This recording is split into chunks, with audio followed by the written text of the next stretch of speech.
Hellos. This is a video this is my repair video for trying to fix the issue on the first generation Audi R8 where the AC blows cold on one side, like on the left side of the vehicle, and hot, like straight up like heater hot on the right side when the AC is on, it's set to cool.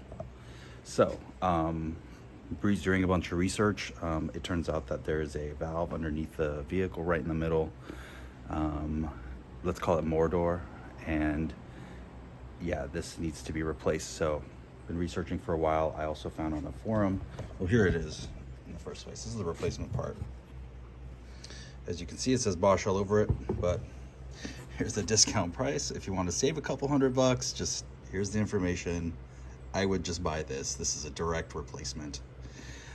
And so, yeah, the plan is to get underneath the vehicle. There's a large panel underneath there, and remove that. You have to remove the drive shaft, and then clamp the hoses so not all the coolant leaves, because there's like 3 coolant attachments on this guy. So then once you kind of have that, remove the hose clamps and the hoses themselves, unscrew the unit from the vehicle, and just replace. It should be a direct replacement. So yeah, that's the plan. I will be documenting this as best as I can. By the way, this is my first repair video I've made. I've been wanting to do this for a while, and so let's see how it goes. Okay, so here is everything that you need for this job. Go through it one by one. This is a T30. You could get away with a T27, but this is the perfect fit. It works better. I would just use this. This is to take off all the little bolts, basically anything underneath the car that is holding anything together. This is a M10. This is the size, as far as the specs go, for the bolts that hold the drive shaft together. I liked using this M9 because you don't have like a square angle always, so maybe keep both of these around. Try to use this by default, the M10. 9 is a fallback. You're going to need a 10mm socket and a 13mm socket. This extension, very, very helpful if you're not going to take off the cover underneath. This, I believe, I want to say it's like a 9-inch extension. Here's a ratchet wrench, of course. I use this. I just kept it around just in case this guy just doesn't have the torque to take something out, and maybe you could start it with this and then do the rest of the work with that thing. Oh, and speaking of, get one of these. If hopefully you have one of these, are incredibly helpful. Like I said, I just got this recently. Game changer. I don't think this is a really crazy high quality one, but highly recommend this. Otherwise, you can use an impact. If you have the vertical space, it'll do just the same thing. You're just gonna need to have like a little socket attachment for whatever drive sockets you have. Anyway, so moving on, I use this to take off the hose clamps for the coolant hoses. I use this to clip off the zip tie. Oh yeah, you're gonna need a zip tie too. Oh yeah, here. I got the ends. Let's make it complete. There's a zip tie. Well, it's the end of it anyway. This is an optional one, but it really helped me take off 2 of the hoses this size. If they make bigger ones, I don't know. It would be cool to have this around. It's meant to take off body panels off of just, you know, it's like prying them apart. Really cool, but it also really works well with hoses, I've noticed. So if you have that, cool, but that is an optional one. And then of course, our hose kind of like clamps themselves. You needed 3. I think that all of them in this size would probably work, but I had to buy 2 kits from Harbor Freight, and I ended up using this big ass one for the larger hose. There's one hose that's, I want to say like maybe 2 or 3 millimeters larger than the other 2. So anyway, yeah, those are all the tools I use. If you are going to dismantle this guy, the old one, just to check it, or if you want to just do your own work of cleaning it up, you're going to need a very small Torx. I don't know what size Torx this is. It doesn't say, oh, it does. It's a T9. I don't know if that is going to focus, but it says T9. So those guys are T9s, these little screws. Anyway, Here's everything again. Not that many tools needed, luckily, but it really helps to have some quick jacks, gotta say. Oh, and of course, yeah, let's not forget something to dump some coolant into, and little boxes. Anyway, so as you can see, there's 24 of these Torx, I think they're T27 bolts that need to come out, and that whole central aluminum panel needs to go. So also, I think it's optional, but see if I can zoom in. I haven't gone under yet, but that panel back there, that like under guard, the underbody guard, that is optional.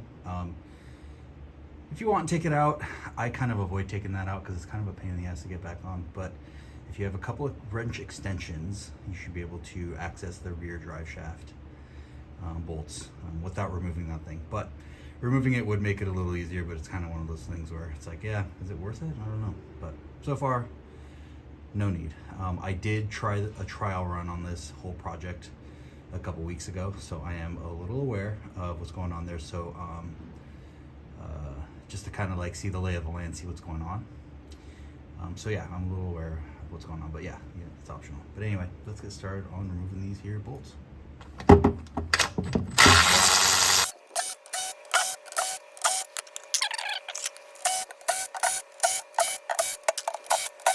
So once you get to about the middle, maybe leave these two bolts in so that when you remove the final bolts, you're not causing a bunch of torsion in the back, potentially bending this aluminum. It's not super easy to bend, but you can see how if you accidentally were to only have two bolts on one end and you pulled it down, it could bend it. So yeah, I try to keep like these two in the middle attached until the end.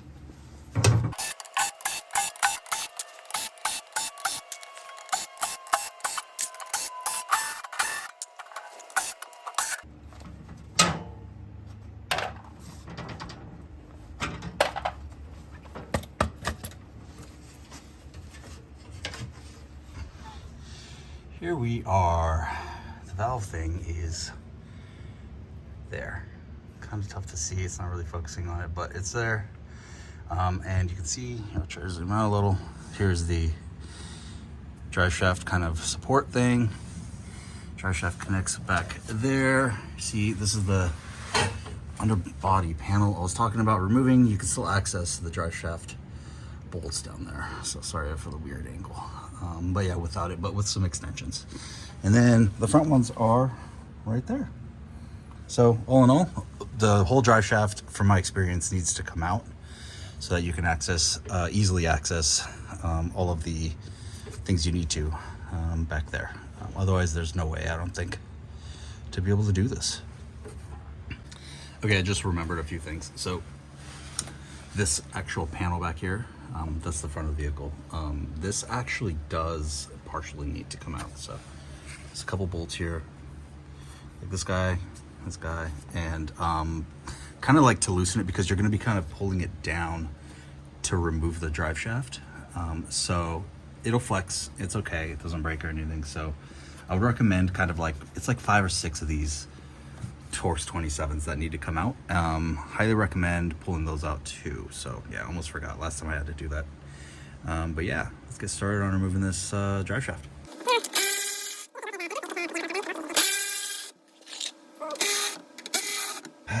Pro tip, now I have to get out and do this, but you're going to want to remove your under your e-brake. You can't turn the drive shaft right now because the e-brake's engaged in the back. But once you pull the e-brake off, it'll spin freely. You can access all these bolts because some of the bolts are behind the drive shaft right now. So yeah, you're gonna need your e-brake off to be able to turn the drive shaft. Anyway, out we go. Yeah.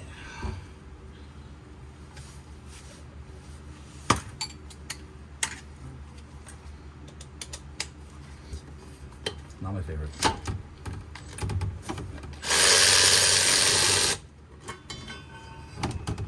Oh yeah, and you'll notice the drive shafts bolts themselves come paired. They have this like cool kind of a pairing, kind of buddy system thing going on. You don't got to keep them together or anything. It doesn't matter at the end, but might as well. Yeah, So you can spin the drive shaft now that the e-brake is off. Makes pulling these guys out a lot easier. I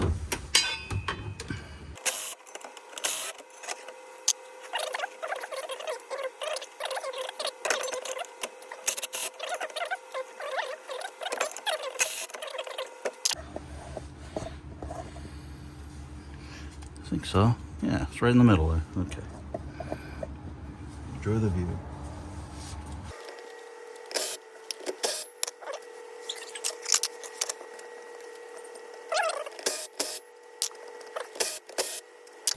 All right, so now both the front and the back are disconnected. If these have never been disconnected before, it might be a little kind of like stuck, just because it's never been removed before, so it'll be a little stubborn.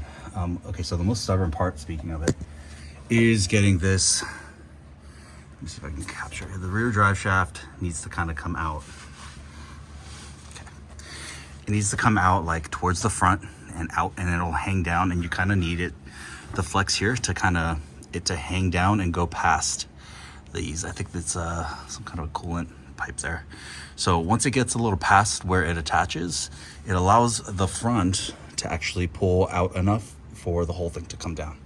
So what I'm going to do right now is take off the center support. Easy to identify, guys. See, drive shaft was held together basically by this guy. So now, and you can, as you see, it's still attached. So one thing I did last time is kept my knee in this position so that when it falls, it's not trying to like fall on my nuts or hit the ground and get damaged. So kept my knee up in this position, and it did catch it eventually when I got the back. All right. Okay, see, just kind of drops right out. And then there's like a huge flex in the center here. I'd love to show you. Look how much it's flexing. So compared to the front. So this is by design. I think it's okay that it's flexing. There's like rubber and gaskets and stuff in there. So now that this is dropped, the idea here is to pull this way far enough so that the front will pop off. So let's try to make that happen. You kind of got to pull on this whole situation, like the plastic underguard thing. So the front shaft is off. Just need to clear the transaxle mount. It should be in the clear. Okay, looks like we're good. All right, so good thing my knee was up. So now it's about freeing it. Have the drive shaft out. This thing's not light. I feel like they could have saved a lot of weight on this thing. Use steel. Anyway, so cool. All right, that's out. Let's see what we got. All right, here's our guy right here. So as you can see, there's a little, it looks like there's a Torx holding that in. It's just one bolt. The whole thing will drop out. There is a connector on the other side back there that needs to come out too. But once you remove the unit, it's pretty easy to take the connector off. And then it's a matter of clamping these hoses and popping them off. And then, yeah, just putting the new unit in and bolting everything back up. Piece of cake. Okay, I got my extension. T27, actually, it might not be a T27. This thing looks bigger. Might be a T30, but the 27 is holding it together. Wait, oops, wrong bolt. Okay, my bad. Okay, my bad. This is something else. Correction. It's this 10 mil bolt. What am I doing? What the fuck's wrong with me?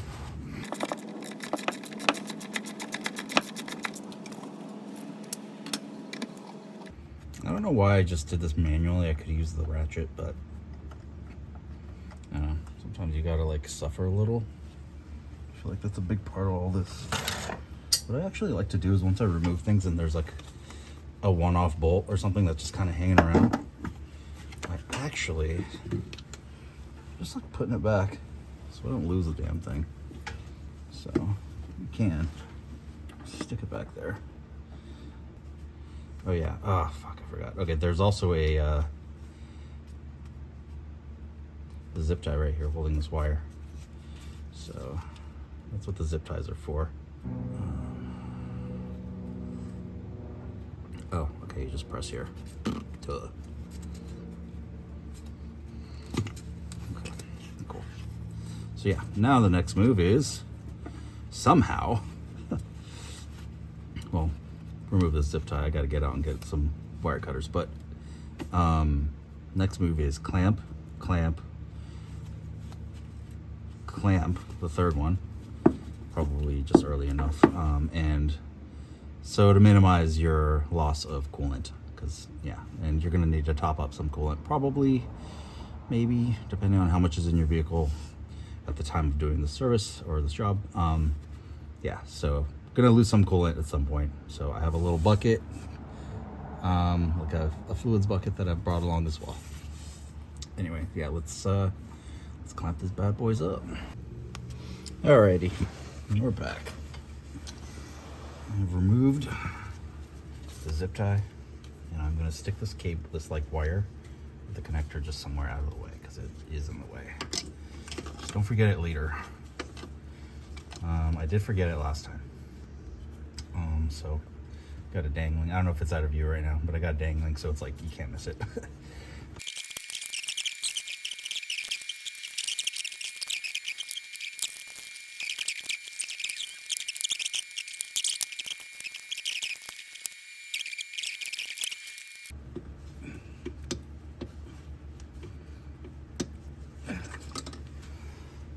Okay, so that's pretty clamped.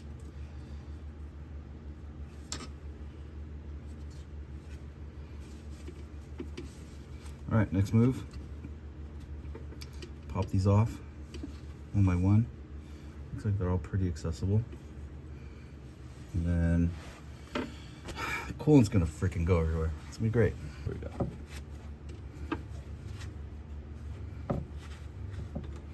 I'm gonna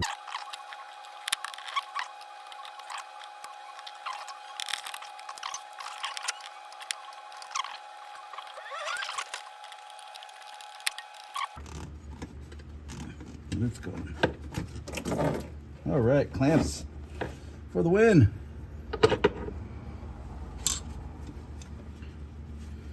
Otherwise, a lot of coolant would be coming out right now.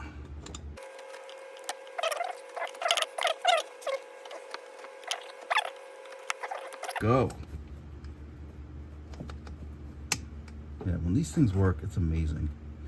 Like when you have enough clearance in room, just to even get it started. It's helpful. A little more coolant because the clamps are further up.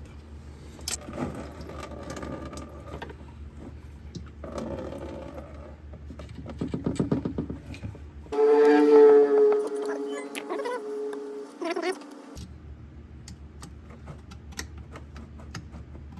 love this freaking tool. God damn it.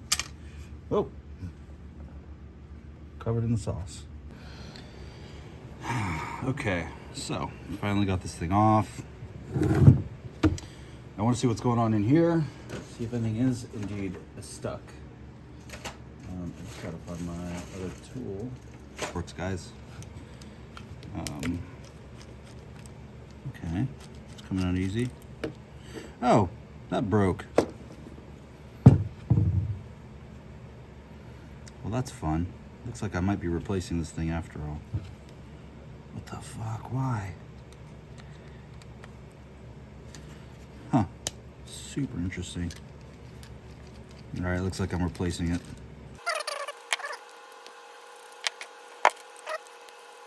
Actually, you know what? While we're here, here's a brand new one. Holding them side by side.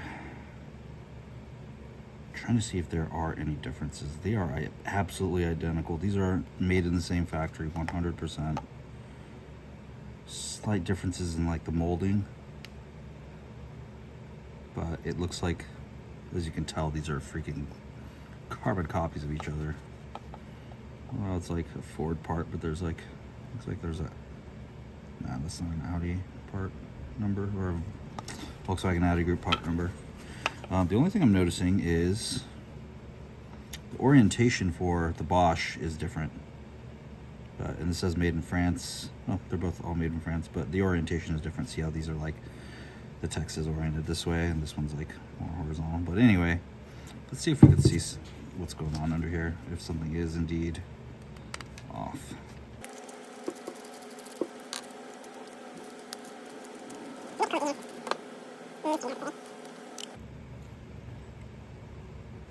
Okay, things seem to be fine there. Seem to be fine. Oh, look at that bubble. Seem to be fine there as well, but who knows? I know that all this comes out. Yeah, okay. Things seem to be okay here as well. Seem to be okay. There's a little bit of hesitation on this one. So anyway, the way this works, it's actually really rad. So these are coils in here, and as each of these coils get activated, so with this cover, you could see kind of like how the cover would just, it goes basically to the top of this. Once it's activated, it pops one of these down or this one down. Oh yeah, so there's definitely some hesitation in here.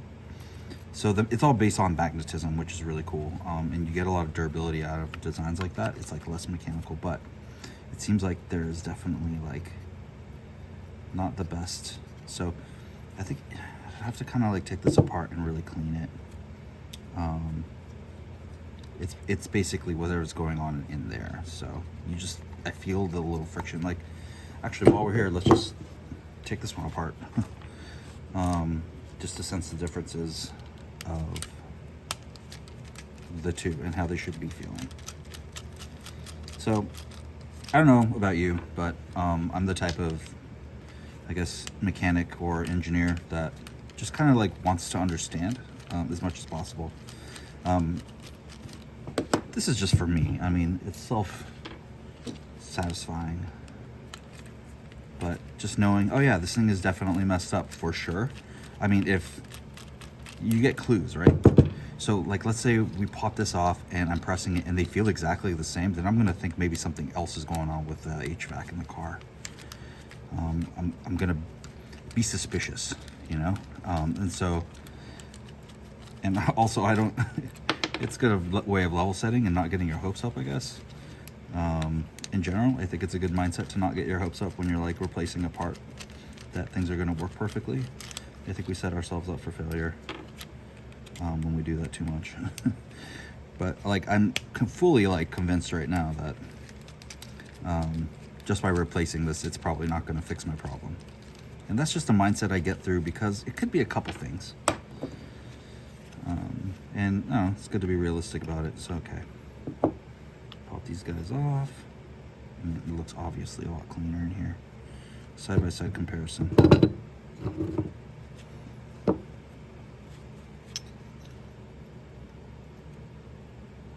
Not too bad, actually.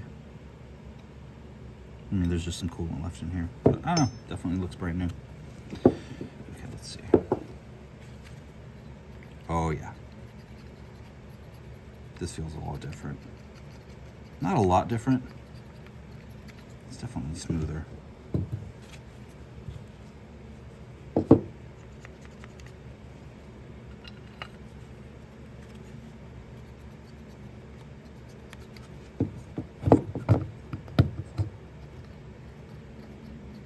Yeah, the new one definitely is smoother. At this point, I'm kind of skeptical, as if it's like really a problem. See, I don't know. Now I'm suspicious. I mean, those guys they're not stuck by any means in the old one. This problem would happen if this was stuck. I don't even know how to remove these. I don't know if you could tell, but see in there, but you can see them actually moving in there. There is some marks up here. I'm not sure what that means. They are not present on the new one.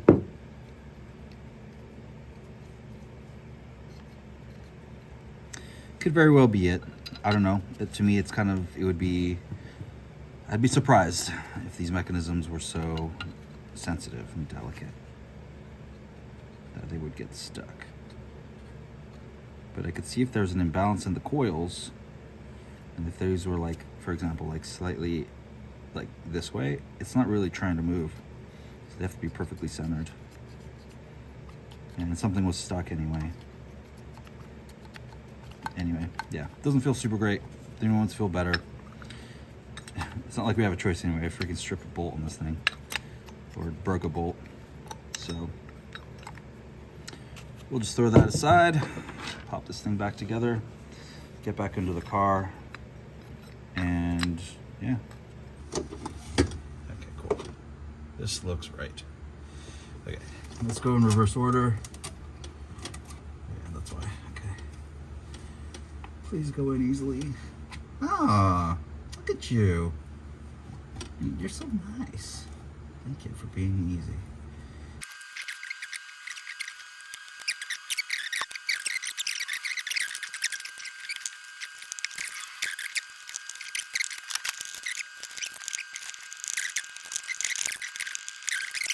And we have no leaks, so that's a good sign. The clamped areas I have checked. They are, this one's still a little flat, but just squeeze it and kind of get it back to normal. I don't remember where this guy went exactly, but I'm just gonna guess and think it's probably something like here. Guy meaning zip tie. Of course, that's a technical term. Yeah, just keep it together, I guess.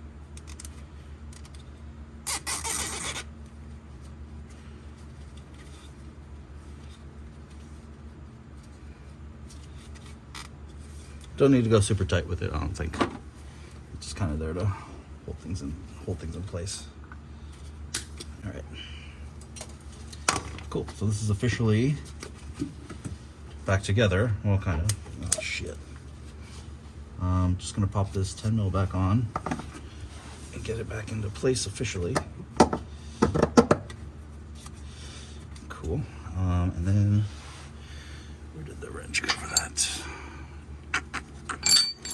10 mil, 10 mil. Of course, it's a 10 mil that's missing. Okay, it's right here.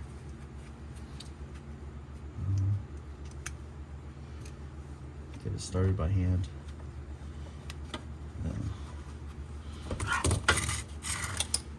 Then I'm going to use the tools that we're given.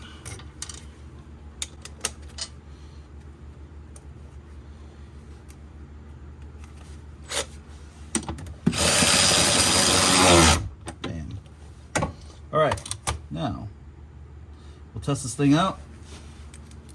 It's kind of funny how loosely it's just chilling in there. One bolt is holding this together. It probably vibrates a lot. And the drive shaft's right here. I mean, it's kind of crazy if you think about it. This car is nuts. The stuff I see happening like underneath here, look how clean it is. This car has 57,000 miles on it. Anyway, I'm reflecting. Let's start this thing up. Let's just get it warmed up. Let's get the AC going. Double fingers crossed. Quadruple fingers crossed that this works. All right, getting into a car that's 20 something inches off the ground is really weird. Like, gotta like contort. Move the seat back.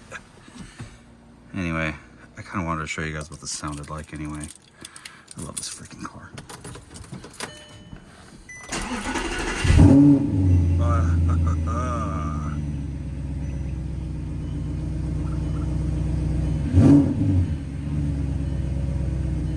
So I guess I'm only rear wheel drive for now. Anyway, yeah, well this is gonna take a minute, so BRB. Time travel. Oh yeah, so this happens when the car is just in neutral. I don't understand why, but maybe just kind of pull the e-brake on that one. yeah, I don't know why it's happening, but it happened last time too.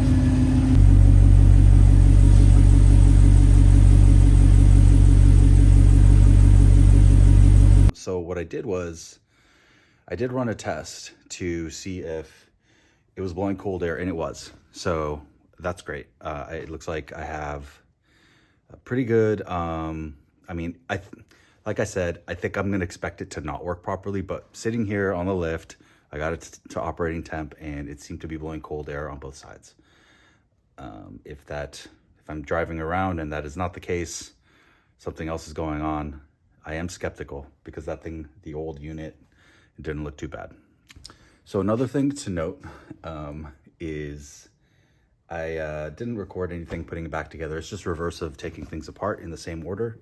So you're gonna want to just get the drive shaft back in there. You're gonna want to start with the backside through the plastic thing that's hanging it through, and then get the front to clear the transaxle.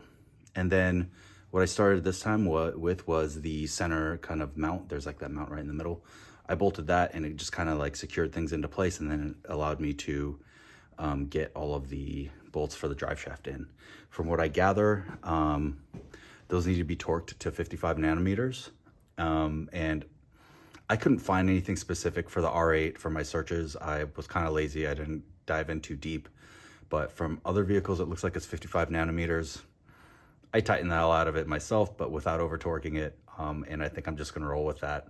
That is not sound advice, I understand, but definitely use your own judgment there. If you can find the torque specs and you happen to know where that is, please post them down below, because I mean, I don't know. I don't have any service manuals or anything either. I know I should get one, but yeah, it would be helpful to have that maybe for others who might be doing this job too. So yeah, 55 nanometers. And I think I read somewhere that maybe the bolts needed to be replaced after taking them off. There's probably one of those torque down and then turn an additional 90 degrees type of treatments for these bolts to tighten them. So yeah, I don't know, but I just tightened the hell out of them. And I did that last time. I took those drive shaft off and I drove quite a bit, and it seemed to be fine. So your mileage may vary, literally. Anyway, yeah, so that's kind of what it is to put it back together. Just go back in reverse. Get the drive shaft in there, starting with the middle, the ends, then put all the screws underneath that are holding the panels, put those all back on, and you're good to go. Thanks for checking out this video. Hopefully it's helpful. Sorry it's a crappy first video I've ever made, but hopefully there will be more. I guess follow this channel if you like me. I'm gonna fix a bunch of random shit. I mean, as you can see over here, I built this thing. It needs a little love on the carburetor. I haven't documented it with video at all, but it's a pretty cool bike. Built this bike. There's all sorts of stuff all around my house that I built, and I love fixing stuff. Here is next on the menu. This is a power amp. Put this together a couple years ago. Something's wrong. It's getting too hot. So I'm gonna be running a bunch of diagnostics on it with like kind of my multimeter, and just gonna go through. I'm gonna find the schematics and then see where it went wrong. That thing sounds really good though. So I'm kind of bummed that and right now it's just kind of bolted to a board, but I had this cool plan of putting it in like a nice box or something. I was gonna laser cut. But yeah, so I'm planning on using this space to kind of just document some of the things I fix or build or, break and all that good shit. So anyways, thanks again.